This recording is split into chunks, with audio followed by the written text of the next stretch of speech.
Good afternoon, moms and dads. Well, I'm Mr. Frank, and I'm doing this video for you guys who couldn't attend Zoom's class today. Okay? First of all, remember that this class is for Monday the 20th, April the 20th, and just to remind you that we are working with the value of inclusion. Okay? This is homeschool. Please stay home. We're going to review some of the activities that we did today with a second A and second B, right? For this, we are going to need two things.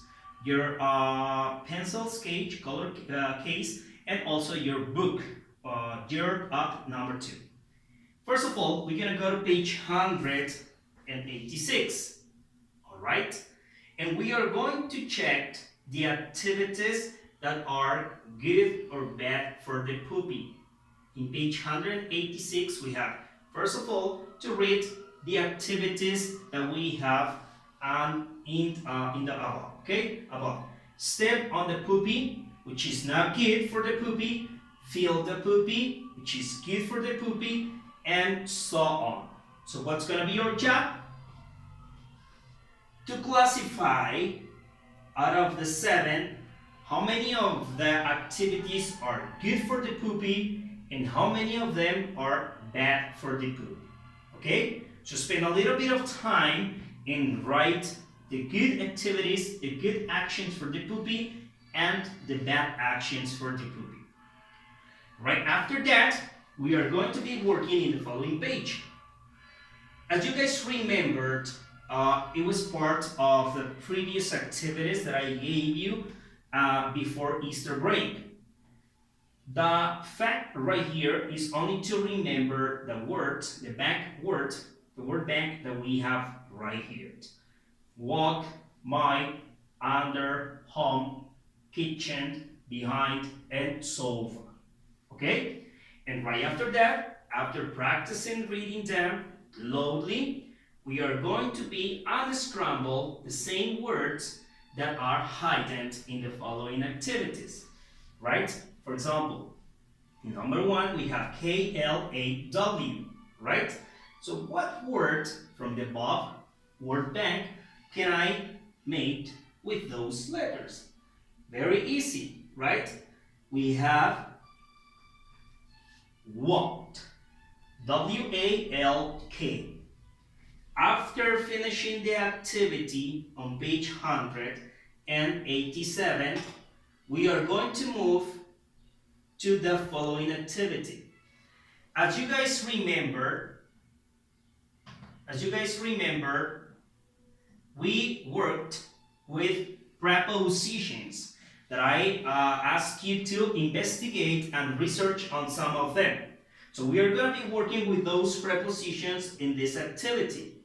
For example, I can read at number 1. It says, I hide behind the door.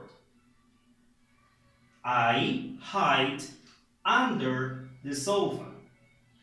I am beside I. And so on. So after reading them and having the comprehension of the prepositions, we are going to do the activity down there.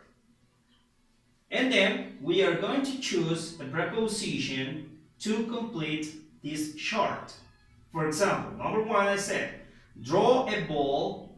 I can use under the box. So the ball that I'm going to draw, it's going to be right here, under the box, right?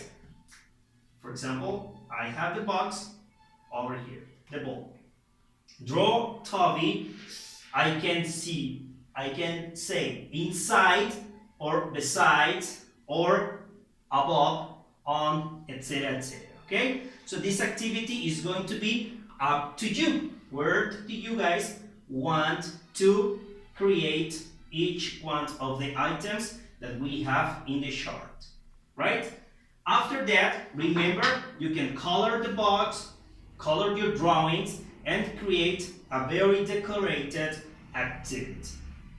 When we finish that, we are going to the final activity. Remember, guys, that I asked you to write where and draw what were your favorite places at home. So only for today you are going to be practicing which places are your favorite places. You are going to be saying, for example, my favorite place in the house is the kitchen. Mr. Frank's favorite place in the house is the kitchen because I love to eat, right? Of course, healthy food. Well, guys, that's gonna be all for today, April the 20th. Remember that after finishing the activities, you have to take a picture of each one of them and send them to me in the following days, right? If you have any questions, please remember you can contact me through the WhatsApp or my email that you already have. And please stay at home, be safe, and continue working really hard. We miss you a lot, I miss you a lot, and we are working, hard to please continue with the education and all of the contents that we see at Thank you very much for your attention, and please have a great evening, great morning or afternoon. See you next time.